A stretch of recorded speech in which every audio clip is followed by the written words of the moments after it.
에베소 교회를 향해서 우리 주님은 내가 너의 행위를 안다 그렇게 말씀하시지요. 수고와 인내를 알고 있다 그렇게 말씀하시고 계십니다. 뿐만 아니라 거짓 선지자들을 분별하고 그 거짓 선지자들이 교회 안에서 잘못된 교훈으로 교회를 이끌어가지 않도록 잘 분별했다, 또 그것을 인정해 주시고 알고 있다고 말씀하시지요. 힘들고 어려운 상황에서도 게을러지지 않고 또 참고 견디면서 그 모든 것들을 잘 감당했다, 이것을 하나님이 알고 계신다 그렇게 말씀해 주고 있습니다. 우리 주님이 다 알고 있다고 말씀해 주시는 것만으로 에베소 교회 성도들에게는 얼마나 큰 위로가 되고 소망이 되었을까, 그런 생각을 해봅니다. 내가 다 안다. 오늘 주님께서 저와 여러분들을 향해서 저와 여러분들의 삶의 자리에 있는 모든 것들도 다 알고 있다고 말씀해 주시면 얼마나 좋을까. 그래서 저와 여러분들의 삶에 하나님의 위로가 임할 수 있는 이 은혜의 시간이 되기를 주님의 이름으로 축복합니다. 에베소 교회에 대한 칭찬과 격려가 있고 난 뒤에 오늘 4절과 5절에는 따끔한 책망의 말씀이 이어지고 있어요. 그리고 6절에 가면 니골라당의 행위를 미워한다, 나도 니골라당의 행위를 미워한다, 그렇게 말하면서 재차 에베소 교회를 칭찬해 주고 있죠. 니골라당의 행위가 구체적으로 무엇을 말하는 것일까 라고 하는 이 부분은 우리 다음에 서머나 교회를 살펴볼 때 좀 더 자세하게 살펴볼 수 있도록 하고, 오늘은 4절과 5절에서 에베소 교회 성도들을 향해서 따끔한 책망과 질책이 이어지고 있는데 그 부분을 집중해서 살펴보도록 그렇게 하겠습니다. 오늘 본문은 그 에베소 교회를 향한 책망과 질책의 말씀이기 때문에 조금은 부담스럽고 우리 마음에 힘들게 이 메시지가 들려질 수도 있지 않을까라는 조심스러운 걱정과 함께 우리가 이 말씀이 우리에게는 어떻게 들려져야 할까, 이렇게 비추어서 잘 한번 살펴보는 그런 말씀이 되기를 바랍니다. 우리 4절과 5절 말씀을 다시 한번 좀 한 목소리로 읽어볼까요? 4절부터 5절까지 함께 읽습니다. 그러나 너를 책망할 것이 있나니 너의 처음 사랑을 버렸느니라. 그러므로 어디서 떨어졌는지를 생각하고 회개하여 처음 행위를 가지라. 만일 그리하지 아니하고 회개하지 아니하면 내가 내게 가서 내 촛대를 그 자리에서 옮기리라. 에베소 교회가 처음 사랑을 버렸다 이렇게 말씀하고 계셔요. 근데 분위기가 심상치가 않습니다. 말씀하시는 우리 주님의 음성이 굉장히 엄하고 무서운 톤으로 에베소 교회를 질책하고 있어요. 심지어 돌이켜 회개하지 않으면 촛대를 옮겨버리겠다라고 말씀하고 계셔요. 촛대를 옮겨버린다는 것이 무슨 말일까? 이거 생각해 볼수록 촛대를 옮겨버리겠다라고 말씀하시는 주님의 말씀은 굉장히 두렵고 무서운 말씀입니다. 이 심각한 질책과 책망의 말씀이 도대체 어떤 상황에서 어떻게 주어지고 있는 말씀인지 차근차근 한번 살펴보도록 그렇게 하겠습니다. 첫 번째는요, 여러분, 시간은 성숙만 가져다 주는 것은 아니라는 거예요. 시간이 흐를수록 성장하고 성숙해 갑니다. 하지만 무제한으로 성장하거나 성숙하는 것은 아니에요. 계속해서 자라나는 건 암세포밖에 없어요. 여러분, 그래서 암세포가 무서운 거예요. 이 녀석들은 그냥 계속 자라나니까 시간이 지나면 성장과 성숙이 멈춥니다. 그리고 녹슬고 약해지고 변질되는 일들이 더 빈번하게 일어나죠. 나무가 그렇습니다, 여러분. 싱싱하게 자라나다가 시간이 지나면 어느 순간 나무는 성장이 멈추고 성장이 멈춘 나무는 고목이 되는 거예요. 딱딱한 나무 껍질 안에 성장을 위한, 성숙을 위한 에너지를 찾아볼 수가 없게 됩니다. 그렇게 서서히 나무는 말라 죽어가는 거예요. 분재를 하는 사람들은 이걸 그 아름다움이라고 생각하고 잘 키우겠지만, 여러분, 사실은 나무는 죽어가고 있는 것과 다르지 않아요. 우리 교회 이공계 쪽에 엔지니어 분들이 많으시니까 엔지니어들의 언어로 한다면, 여러분, 이게 그 유명한 연력학 제2법칙입니다. 에너지가 전환될 때, 여러분, 에너지는 100% 유용한 에너지로 전환되지 않습니다. 엔트로피의 법칙이라고도 하지요. 기계는 사용하면 사용할수록 녹슬게 돼 있어요. 마모되게 돼 있습니다. 불필요한 에너지가 축적되게 돼 있어요. 그게 연력학 제2법칙, 엔트로피 증가의 법칙이죠.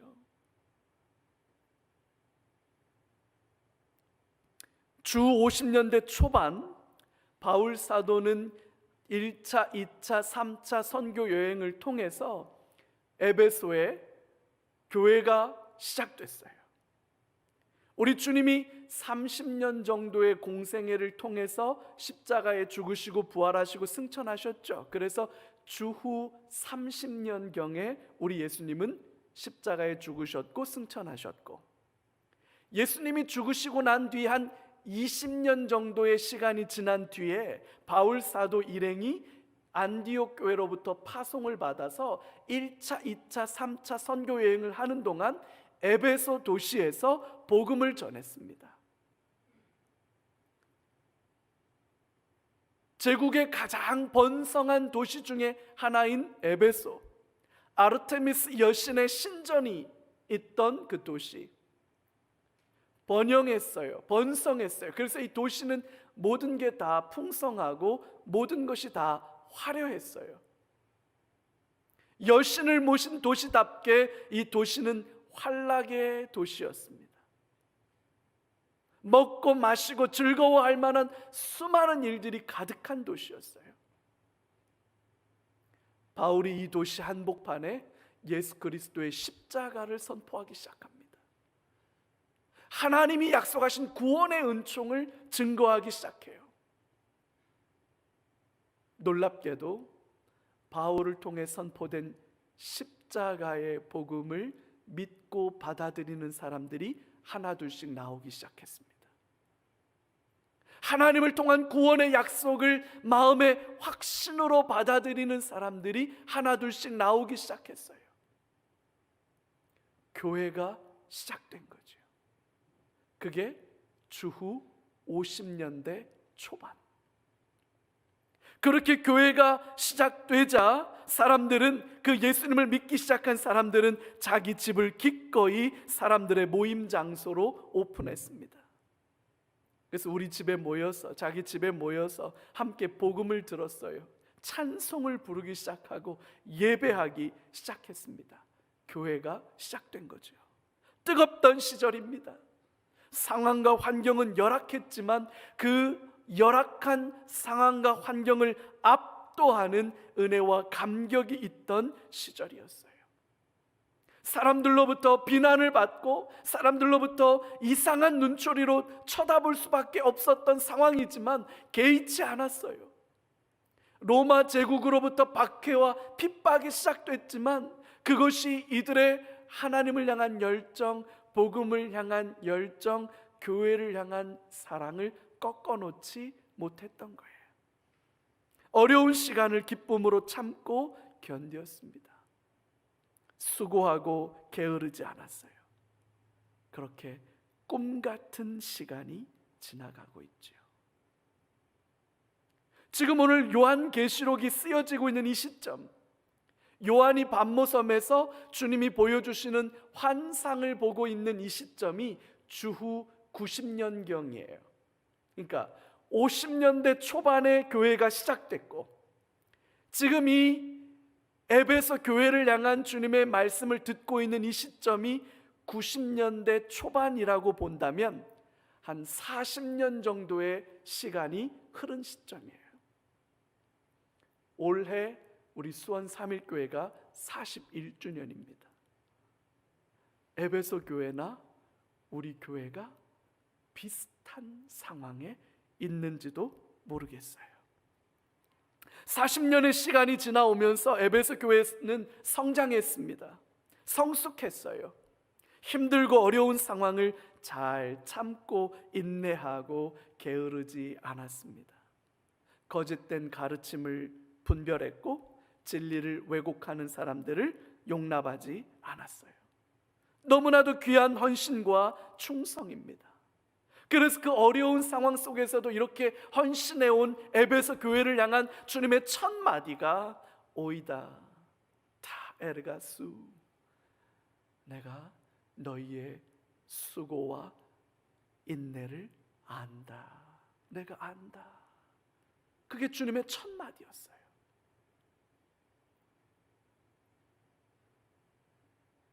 근데 40년의 시간이 지나는 동안 에베소 교회는 처음 사랑을 잃어버렸습니다. 하나님을 향한 사랑과 감격을 잃어버렸습니다. 성도들 안에 서로를 향한 진지한 사랑과 돌봄을 잃어버렸어요. 첫사랑을 잃어버렸다. 주님 그렇게 날카롭고 무섭게 책망하고 있습니다. 에베소 교회는 기도의 열정을 잃어버렸어요. 여러분, 첫사랑을 생각해 봐요. 첫사랑의 특징이 있어요. 이제 막 사랑에 빠진, 이제 막 처음 사랑에 빠진 남녀의 특징, 말이 많아진다는 거예요. 여러분, 카페에 가보면, 어제도 제가 저녁 때 제 안사람과 산책을 하다가 제 안사람이 목이 마르다 그래가지고 카페를 잠깐 들어갔거든요. 근데 여러분, 아 그렇구나 하는 걸 제가 알았어요. 막 조잘조잘 얘기하는 사람들이 있어요. 누굴까요? 아직 결혼 안 한 애들, 만난 지 오래되지 않은 사람들 막 조잘조잘 얘기해요. 근데 저랑 제 아내는 이제 올해 결혼 16주년이거든요 먹어. 아 됐어. 괜찮아? 뭐 별 말이 없어, 별 말이. 여러분, 근데 저희 같은 중년의 남녀가 카페에 왔는데 둘이 소곤소곤 얘기를 잘한다.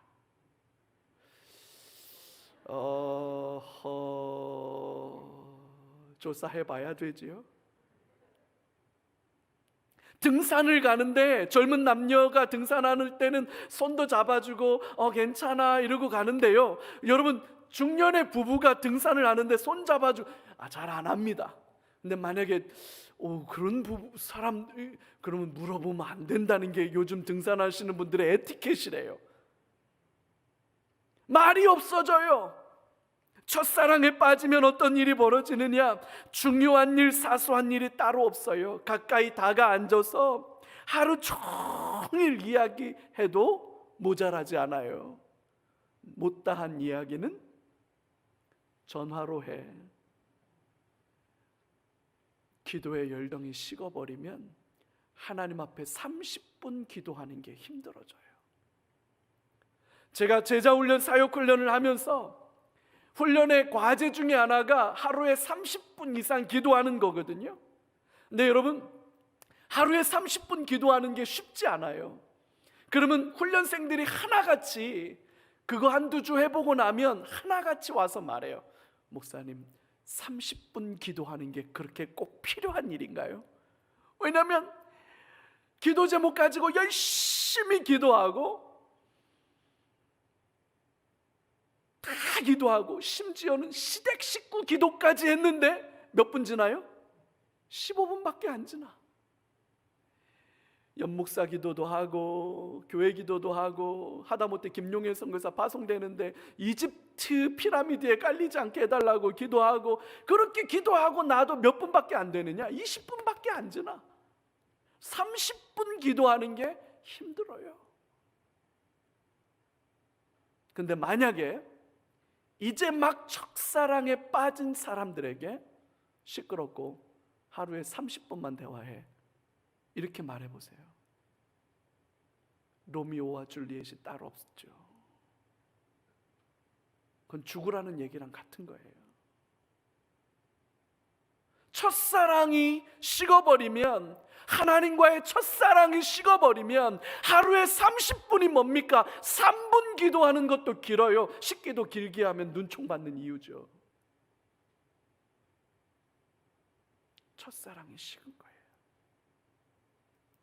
예배의 감격과 예배의 열정이 사라지죠. 첫사랑은 만남의 설렘이 있어요. 그래서 새벽에 만나도 좋고 오후에 만나도 좋고, 오늘은 시간이 없으니까 저녁에 볼까? 저녁에 보는 것도 괜찮아요. 언제 만나느냐가 중요하지 않아요. 만난다는 게 중요한 거지요. 만남에 대한 설렘과 기대가 있는 거예요. 그래서 여러분, 아무리 막대 먹은 남자아이라도 첫사랑에 빠지면 여자친구 만나러 가기 전에 거울 보고 가요. 머리를 이렇게 넘겼다 저렇게 넘겼다, 이렇게 넘겨도 심각하고 저렇게 넘겨도 심각한데 굳이 이렇게도 넘겨보고 저렇게도 넘겨보면서 자기가 사랑에 빠진 그 사람에게 좀 더 멋있게 보이고 싶어서 하는 게 사람의 마음이에요. 여자들은 안 그래요? 만약에 집에 딸내미가 옷이 있네 없네 이것 가지고 투정을 부리기 시작한다면 눈치채셔야 됩니다. 입을 옷이 없다. 난 여자분들의 이 말의 의미를 잘 몰라요. 아직까지 입을 옷은 왜 맨날 없는 건가요? 사랑에 빠지면 그렇게 돼요. 만나는 것 그 자체가 너무나도 즐겁고 행복하기 때문이죠. 여러분, 예배에 대한 감격과 설렘이 바로 이런 겁니다. 주일 예배를 기대하시면서 여러분 주일 아침에 이 예배에 나오기 위해서 여러분 기대하고 설레고 하나님을 만나는 것에 대한, 하나님을 예배하는 것에 대한 그 첫사랑의 감격이 아직도 살아있나요? 성도들을 향한 첫사랑이 식으면 본전 생각이 나요. 내가 해준 게 얼만데 왜 돌아오는 것이 없나 하는 본전 생각이 들게 되면 여러분, 그게 바로 첫사랑이 식었다라고 하는 증거예요. 이제 막 사랑에 빠진 그 젊은 커플들은 여러분 그렇게 하지 않아요. 내가 밥 한 번 사고 네가 밥 한 번 사는 거야. 내가 어제 밥 샀는데 오늘 왜 네가 밥을 안 사세요? 그런 거 따지지 않아요. 내가 밥 샀으니까 커피는 네가 사는 거야. 살 거야 안 살 거야? 그런 거 따지지 않아요. 내가 밥 사고 내가 커피 사고 내가 영화까지 보여주고 심지어는 택시비까지 내가 내주는데 좋아, 내일 또 만날까? 만나. 그게 첫사랑이죠. 근데 내가 밥 샀으니까 네가 커피 사야 해, 어제 내가 밥 샀으니까 오늘은 네가 사야 해, 이런 생각이 들기 시작한다는 건 본전 생각이 든다는 얘기고, 본전 생각이 든다는 얘기는 첫사랑이 식었다는 얘기예요. 사랑하는 여러분, 하나님과의 처음 사랑을 잘 지켜가고 있나요? 우리 각자는 스스로 돌아봐야 합니다. 고목나무가 되어 있는 것은 아닌가? MRI 검사에 그 통 안에 이렇게 들어갔다 나와서 스캔하듯이 건강검진하면서 혈액을 채취해서 우리의 혈액 속에 들어있는 모든 것들을 다 검사해서 우리가 건강한지 아닌지를 다 확인하듯이 우리가 첫사랑을 지켜가고 있는지 없는지, 우리도 첫사랑을 잃어버린 것은 아닌지 한 번쯤 검사가 필요하지 않을까요? 여전히 해바라기처럼 하나님만 바라보며 기쁨과 감사를 가지고 살아가고 있습니까? 문제는 뭐가 문제인지를 여러분 우리는 생각해 봐야 합니다. 처음 사랑을 버렸다는 주님의 냉정한 평가와 함께 처방전이 주어지고 있는데, 그 처방전의 1번이 뭐냐면 어디서 떨어졌는지를 생각해 보라는 거예요. 성경에서 생각하라고 번역해 놓은 이 말은 사실 헬라어 원문의 의미를 살린다면 기억해 보라, remember, 그게 더 가까운데, 어디서부터 어떻게 잘못된 것인지를 곰곰이 생각해 봐야 한다, 그렇게 주님은 말하고 있는 거예요. 건강하고 온전했던 그 시절, 첫사랑으로 여전히 뜨겁고 여전히 새롭고 여전히 설레었던 그 시절을 기억해내야 합니다. 어디서부터 어떻게 잘못된 것인지 찾아야 하는 거예요. 거기서부터 시작해야 하기 때문입니다. 생각하며 살지 않으면 사는 대로 생각합니다. 말씀 앞에서 자신을 돌아보는 묵상이 우리의 삶에 너무나도 중요한 이유가 바로 이겁니다. 날마다 말씀 앞에 내 삶을 비추어서 말씀의 삶으로 내 삶을 형성해 가는 것, 그래서 묵상하고 내 삶을 돌아보고 말씀이 우리에게 가르치는 대로 살고 있나, 그렇지 못하는 내 자신을 말씀 앞에 비추어 볼 때, 그때 우리의 삶은 다시 한번 점검되는 거거든요. 그래서 결단하는 거예요. 결단한 대로 사라지기도 하고 때로는 결단한 대로 사라지지 못할 때도 많아요. 그럴 때 하나님의 은혜 앞에 엎드려 기도하는 거거든요. 근데 어느 순간 이 작업을 멈추면 말씀이 나를 이끌어가는 것이 아니라 내 생각과 내 감정이 나를 이끌어가기 시작하는 거예요. 증상을 치료하는 것은 하수지요. 그 증상의 원인을 치료하는 것이 상수입니다. 고수죠. 어디서부터 어떻게 떨어졌는지를 알아야 문제를 바로잡을 수 있는 거예요. 주 안에서 사랑하는 성도 여러분, 처음 사랑을 여전히 간직하고 계십니까? 아니면 혹 처음 사랑을 잃어버리시지는 않았습니까? 우리 주님은 돌이켜 회개하라 이렇게 말씀하십니다. 우리 주님이 주시는 처방전은 회개하라는 겁니다. 처음 사랑을 다시 회복해야 한다는 거죠. 신앙의 본질입니다. 본질을 잃어버리고 껍데기만 들고 있는 것은 의미가 없습니다. 하나님을 향한 진지한 사랑과 열정이 다시 회복되어야 합니다. 한때는 나도 뜨거웠었지. 나도 그런 시절이 있었어. 나도 옛날에는 그랬었거든. 이라며 과거 완료형, 간증형 말들은 의미가 없는 거예요, 여러분. 한때 뜨거웠던 게 중요한 거 아니에요. 지금 뜨겁고 지금 열정을 가졌느냐가 중요한 겁니다. 회개해야 합니다. 좋은 의도로 시작합니다. 하지만 시간이 지나면 딱딱한 고목나무처럼 껍질이 변질됩니다. 엔트로피가 증가합니다. 본질과 의미는 사라지고 형식과 모양만 남을 수 있습니다. 여러분, 우리 겸손하게 인정해야 합니다. 주님의 말씀 앞에 엎드려야 합니다. 익숙하고 편안해지는 것을 적응이라고 말합니다. 이제 좀 익숙하고 이제 좀 편안해지네 라고 하는 것을 적응을 잘했다 이렇게 말하기도 하지만, 여러분, 다른 각도에서 보면 익숙해지고 편안해지는 것은 변질되어 가는 것일 수 있다는 사실을 기억하셔야 해요. 사람이 악하다는 것을 여러분 기억하셔야 합니다. 성경은 이렇게 말합니다.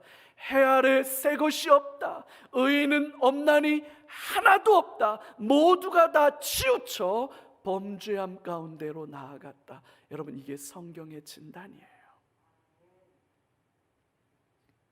악한 사람들이 만들어낸 문화는 늘 악하고 부패하게 되어 있습니다. 그래서 여러분, 전적 타락과 전적 부패, 인간은 전적으로 타락해서 그 안에 선의 가능성이 1도 없다. 완전히 부패했다. 구원의 가능성이 그 안에는 찾아질 수 없다. 여러분, 이게 우리 장로교 신학의 가장 중요한 토대입니다. 인간은 전적으로 타락했고 인간은 전적으로 부패했기 때문에 사람 안에는 어떤 기대와 가능성도 발견할 수 없다. 이게 우리 장로교 신앙의, 여러분, 이 교회가 뿌리박고 있는 이 교회의 신앙의 기초인데, 어처구니 없고 아이러니하게도 장로교회가 전통을 이야기하는 어리석음에 빠져 있는 거예요. 전적으로 부패하고 타락한 인간들이 만들어낸 그 전통과 문화는 절대로 하나님 앞에 선하고 온전할 수가 없는 거예요, 여러분.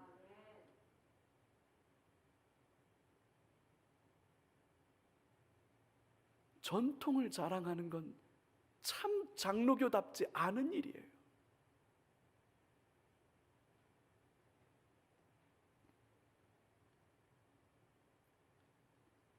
전통, 관행이라는 이름으로 굳어지고 처음 사랑을 잃어버리고서도 알아채지 못하고 회개하지 않고 돌이키지 않는다는 것은 참으로 안타까운 일입니다. 그래서 여러분, 종교개혁을 이끌었던 종교개혁자들이 한결같이 한 이야기가 뭔지 아십니까? 개혁교회, 우리 장로교회 같은 이런 교회를 개혁교회라 하는데, 개혁교회는 끊임없이 개혁되어야 한다. 이게 종교개혁자들의 외침이었어요. 건강한 교회의 핵심은 여러분, 날마다 새로워지는 겁니다. 그래서 바울 사도는 이렇게 고백하는 거예요. 나는 날마다 죽노라. 왜 날마다 죽어요? 우리는 전적으로 부패했고 전적으로 타락했기 때문에 복음 앞에서 날마다 죽지 않으면 우리는 결코 하나님 앞에 딱딱한 나무 등걸처럼 고목나무가 되는 걸 피할 길이 없는 거예요, 여러분. 왜 새 노래로 하나님을 찬양할까요? 시편에 보면 새 노래로 하나님을 찬양한다는 말이 많이 나오는데 왜 그럴까? 여러분, 그렇게 하지 않으면 우리는 첫사랑을 잃어버리고 마는 거예요. 관행을 이야기하고 전통을 이야기하고 역사를 이야기하는 것은 또 다른 면에선 첫사랑을 잃어버리는 심각한 결과를 만들어낼 수 있는 거예요. 우리 주님이 뭐라고 말씀하시느냐? 촛대를 옮길 수도 있다, 이렇게 말씀하세요. 에베소 교회를 향해 처음 사랑을 버렸다고 책망하신 주님께서 돌이켜 회개하고 처음 사랑을 회복해야 된다, 그렇게 말씀하십니다. 만일 그렇게 하지 않는다면 5절 후반절에 내가 내게 가서 내 촛대를 그 자리에서 옮기리라. 교회의 주인이 되시는 예수님께서 하시는 말씀입니다. 내가 너에게로 가서, 이 말은 직접 심판을 시행하시겠다라고 하는 주님의 결연한 의지가 담긴 말씀이에요. 7 금초대 사이를 두루 다니시면서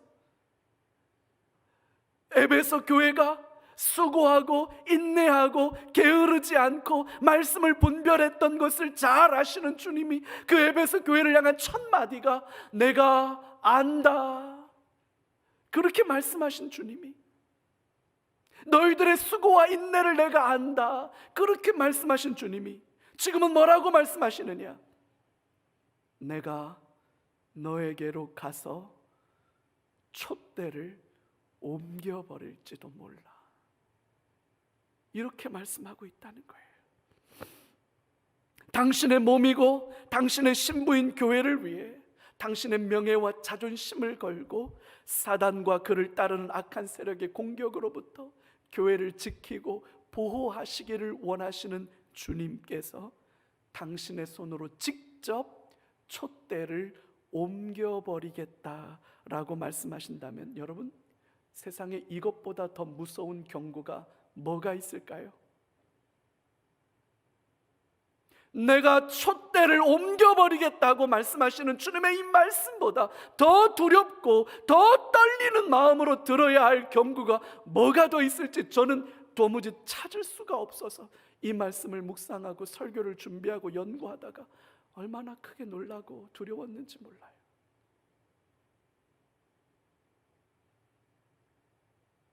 촛대를 옮긴다는 게 무슨 뜻일까? 여러분, 촛대는 성소에, 지성소 바로 앞에, 성소라고 하는데 지성소 바로 앞에 한편에는 이 금촛대가 있고 그 맞은편에는 진설병이라고 해서 빵이죠, 떡. 이 떡은 말씀을 의미하는데 이 진설병이 있어요. 그 진설병이 여기에 있고 촛대가 여기에 있어서 촛불을 켜놓으면 이 촛대에서 빛이 진설병을 비추게 돼 있어요. 이게 무슨 얘기냐? 그래서 이 촛대는 기본적으로 진리와 생명이 되는 말씀을 비추는 빛, 어두움을 밝히는 빛, 그런 의미를 가지고 있어요. 그래서 이 촛대라고 하는 것은 기본적으로 진리의 말씀인 하나님의 성령의 역사가 교회에서 사라져버린다, 성령께서 교회에 더 이상 역사하시지 않는다, 그런 의미를 내포하고 있는 겁니다. 기도하지만 하나님의 응답이 사라져버린 거예요. 예배하지만 하나님의 임재가 없는 거예요. 찬송하지만 하나님께서는 귀를 막으시는 겁니다. 복음을 전하고 이웃을 섬기지만 하나님의 능력이 나타나지 않는 거예요. 교회로서의 정체성과 본질이 사라져가는 겁니다. 거두어 가신다는 말입니다. 예배를 하면 뭐예요? 하나님은 임재하지 않아요. 기도를 하면 뭐예요? 하나님은 들으시지 않아요. 찬송을 부르면 뭐예요?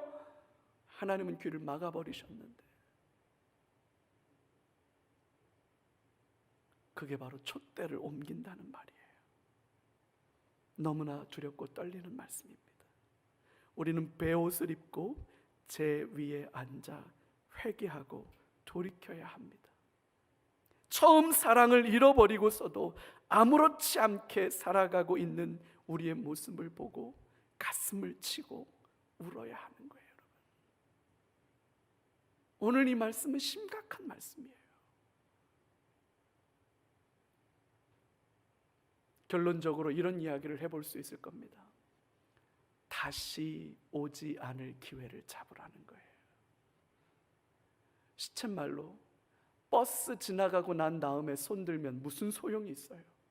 버스 이미 지나갔어요, 여러분. 버스가 아직 플랫폼에 서 있을 때, 아직 버스가 거기에 남아 있을 때, 기회가 아직 남아 있을 때 잡아야 되는 거예요. 지나가고 난 다음에 별소리를 다 해도 여러분 소용없는 거예요. 세상에 다시 오지 않을 기회가 주어졌습니다. 처음 사랑을 버렸다고 어디서부터 잃어버린 것인지 생각해보고 돌이켜 회개하여 처음 사랑을 다시 찾아야 한다고 정확하고 확실하게 우리 주님이 진단하시고 처방해 주셨습니다. 그렇게 하지 않을 경우 벌어질 끔찍한 결과도 주님 말씀해 주셨어요. 자, 이제 필요한 건 뭘까요? 이제 필요한 건 말이 아니에요. 다른 얘기할 거 없어요. 이제 필요한 건 순종이에요. 말씀하신 대로 하면 됩니다. 그러면 삽니다. 그러면 회복됩니다. 독수리 얘기를 좀 잠시 해보려고 해요. 하늘을 날아다니는 하늘의 제왕이라는 독수리. 여러분, 이 독수리는요 수명이 한 30년, 40년쯤 된다네요. 근데 간혹 독수리 중에 7, 80년을 사는 녀석들이 있답니다. 이 녀석들은 어떻게 7, 80년을 사나? 그 비결이 이렇답니다. 보통 독수리가 한 30년 정도 살고 나면 노화가 돼서요, 몸에 노화가 돼서 독수리의 부리가 이렇게 고부라져 있는데 그 부리가 더 자라나서 이제 완전히 꼬부라지고 나면 이 꼬부라진 부리로는 먹이를 쪼아 먹을 수 없을 만큼 부리가 그렇게 꼬부라진답니다. 발톱도 이렇게 날카로워서 가서 먹이를 낚아채면 결코 놓치는 법이 없는 그 발톱인데 이 발톱도 자꾸만 자라나서 이게 이만큼 길어나면 이게 완전 꼬부라져 가지고 더 이상 먹이를 움켜쥘 수 없을 정도까지 발톱이 자라난다 그래요. 노화가 진행되는 바람에 깃털도 두꺼워지고 그 두꺼워진 깃털에 온갖 먼지와 오물들이 잔뜩 앉아서 깃털이 무거워진답니다. 그럼 무겁고 이 딱딱해진 깃털 때문에 제대로 날기가 어려워진다고 그래요. 부리도 다 고부라졌고 발톱도 다 고부라졌고 깃털도 무거워서 제대로 날 수가 없으면 그러면 이제 독수리는 서서히 죽어가는 거예요. 그 서서히 죽어가는 독수리가 그렇게 다 그래, 다 늙으면 다 이렇게 돼, 그렇게 된다고 생각하며 죽음을 맞이하고 있던 독수리 중에 어떤 녀석들은 죽음과 같은 변화를 시도한다고 그래요. 그러면 이 독수리가 높은 절벽이 있는 곳으로 가서 거기에 둥지를 틀고 그 절벽 위로 간답니다. 그럼 그 절벽 위에서 어떤 일을 하냐? 그 고부라진 그 부리를 그 바위에다가 탁탁 부딪힌다고 그래요. 멀쩡한 부리를 그 바위에다가 탁탁 부딪히면 어떻게 되겠어요? 부리가 다 깨지는 거예요. 피가 줄줄 나는 거예요. 그 생사를 바위에다가 딱 그렇게 부딪히니까 얼마나 아프겠어요? 그러면 그 부리가 깨지고 그 깨진 부리가 빠진답니다. 여러분, 그렇게 부리가 빠지고 나면 그 빠진 자리에 새로운 부리가 나온답니다. 그게 한 50일 정도 걸린대요. 50일 정도 되면 부리가 이렇게 새로운 부리가 자라나는 거예요. 그러면 그 부리를 가지고 이번에는 뭐를 하느냐? 제 발톱을 뺀답니다. 다 꼬부라져서 먹이를 움켜잡을 수 없는 그 발톱을, 제 발톱을 제 부리로 잡고 생발톱을 빼는 거예요. 얼마나 아플까요? 하나씩 하나씩 빼는 거예요. 그러면 여러분, 그 부리가 이 발톱이 빠진 자리에 새 발톱이 나온답니다.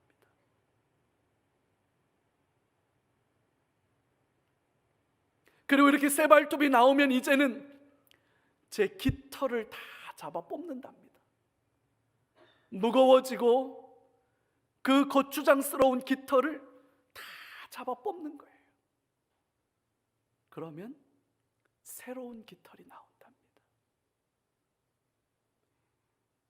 이게 한 5개월에서 6개월, 최소한의 생존의 그것만 가지고 그 깊은 산속의 높은 절벽에 올라가서 그 부리를 깨뜨려서 빼고 제 생발톱을 빼고 깃털을 다 뽑아서 새로운 깃털이 나고 새로운 발톱이 나고 새로운 부리가 나와서 다시 창공으로 날아오르는 거예요.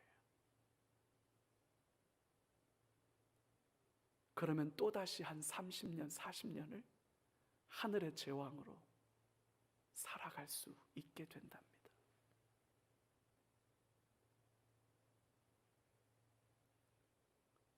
죽음과 같은 변화의 과정을 통해 새롭게 태어나는 거예요. 그래야 사는 거예요. 처음 사랑, 잃어버린 처음 사랑을 다시 찾아야 합니다. 하나님을 향한 감격과 열정을 회복해야 합니다. 헌신하고 희생하면서도 기쁘고 즐거워서 날마다 행복했던 그 처음 사랑 말입니다. 다 이런 사랑 한 번씩 가지고 있잖아요. 하나님을 향한 첫사랑 말이에요. 예배하는 것이 그저 좋아서, 하나님 앞에 예배하는 것이 그저 좋아서, 기도하는 게 그저 좋아서, 하나님 앞에 엎드리는 게 그저 좋아서, 한 번 엎드리면 한두 시간 훌쩍 지나가고 하나님을 만나는 기대와 설렘이 있어서 주일 아침 일어나서 예배당에 나올 때 내 사랑하는 주님 만나는, 내 사랑하는 주님 기뻐하는 그 기대가 있고 설렘이 있어서 주님 앞에 달려오던, 여러분 그 첫사랑 우리 다 있잖아요. 여러분 이거 잃어버린 것을 당연한 것으로 여기면 안 된다는 거예요. 너의 처음 사랑을 버렸다. 너가 이 처음 사랑을 회복하지 않으면 내가 너에게로 가서 내가 이 촛대를 옮겨버릴 거다.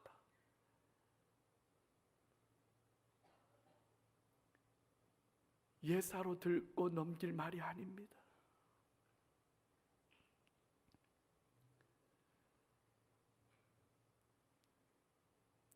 진짜로 안타까운 건 뭔지 아세요?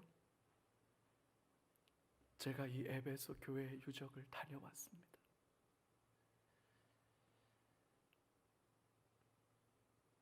돌만 남아있어요. 폐허 위에 화려하고 아름다웠던 에베소 교회의 그 영광만 흔적으로 남아있어요. 다 무너졌어요. 유럽 교회를 보세요, 여러분. 미국의 교회들이 심각한 침체를 겪어가고 있어요. 미국의 교회들도 다 팔려가고 있어요, 여러분. 한국 교회는요,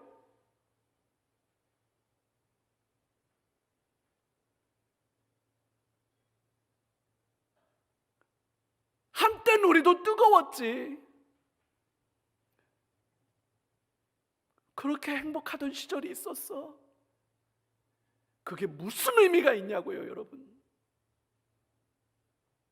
오늘 여기에서 지금 뜨겁지 않으면, 지금 사랑하지 않으면, 지금 그 사랑 안에 있는 게 아니라면 예전에 그랬다는 게 무슨 의미가 있어요?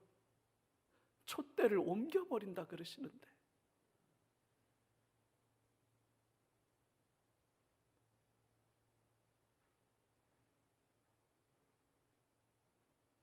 우리 안에 첫사랑이 회복되는 은혜가 있기를 사모합니다. 우리 안에 주님과의 첫사랑이 회복되는 은혜가 있기를 바라요. 그래서 여러분, 우린 지나간 일들을 자랑하는 건 그것으로 귀하고 소중하지만, 지나간 일들을 자랑하는 것보다 지금 그리고 앞으로를 자랑하고 기대하고 소망할 수 있는 하나님의 첫사랑이 넘쳐나는 교회가 되기를 사모합니다. 우리 같이 한번 기도하죠.